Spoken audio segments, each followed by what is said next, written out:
protection. Alors messieurs, je voulais aussi vous faire réagir sur l'écrivain algérien de 80 ans, Boualem Sansal, qui, vous le savez, est toujours en Algérie, détenu, gravement malade. On a entendu le président Tebboune qui a qualifié l'écrivain d'imposteur envoyé par la France. Il y a le comité de soutien international à l'écrivain qui demande à Emmanuel Macron d'agir. Est-ce qu'on en fait assez, Nathan Dever, pour la protection de Boualem Sansal ?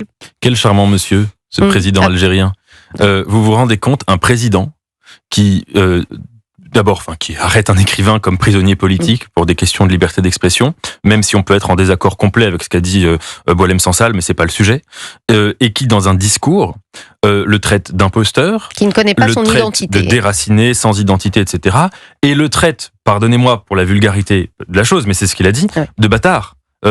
Quelqu'un qui n'a pas de père, qui sait pas qui est son vrai père, etc. Vous imaginez le degré de vilainie, de médiocrité qu'il faut pour qu'un président soit fier publiquement de dire ça, en se disant que ça va être formidable et que ça va grandir son image. On est là dans une histoire. Et en plus, ce qui est incroyable, c'est que ce que reproche là, et il le dit, le président algérien à Boualem Sansal, c'est d'avoir remis en cause les frontières algériennes par rapport au Maroc, en disant en gros que l'ouest algérien, une partie de ce territoire, aurait pu appartenir au Maroc si les frontières avaient été dessinées autrement. On peut être en désaccord complet avec ce que dit Boualem Sansal, on peut estimer que c'est idiot historiquement, peu importe. Mais enfin, qu'est-ce que c'est que ce fétichisme de la frontière ? Imaginez une seule seconde, si vous aviez un écrivain français qui disait par exemple, j'estime que la ville de Nice, qui appartient à la France depuis 1860, finalement pourrait être italienne. Bon, imaginez qu'on nous mette en prison pour dire ça. Ça en dit très long sur la pourriture nationaliste d'un régime. Vincent Roy.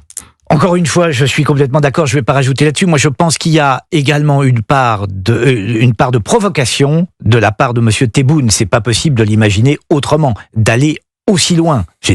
Parce que c'est proprement, les propos qui sont tenus sont proprement intolérables. Quisque tandem Algeria, patientia mea. Jusqu'à quand encore l'Algérie va user de notre patience ? On se fait littéralement humilier actuellement, et il faut que nous réagissions avec beaucoup de fermeté. Nous avons des moyens de pression sur l'Algérie. Est-ce qu'on est justement suffisamment ferme ? Non, mais c'est ce que reproche le comité de soutien international. Je crois que nous sommes suffisamment fermes, mais je pense que nous avons peur.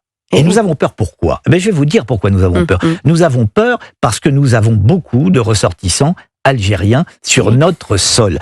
Alors le problème, c'est qu'il faut faire un distinguo, et qui n'est pas subtil du tout, mais qui doit s'imposer. Il y a l'État algérien, la dictature algérienne, parce que pour laisser tomber comme ça, avec le plus grand arbitraire, des gens, des écrivains dans les geôles, ça veut dire qu'il s'agit d'une dictature. Il y a la dictature et il y a le peuple algérien. Et le peuple algérien, il subit, et il est même le premier à subir cette dictature, exactement comme l'a subi monsieur Sansal. Merci Vincent Roy, merci Nathan Dever. Je sais que vous vouliez rajouter quelque chose, mais ça sera pour la prochaine fois, avec grand plaisir.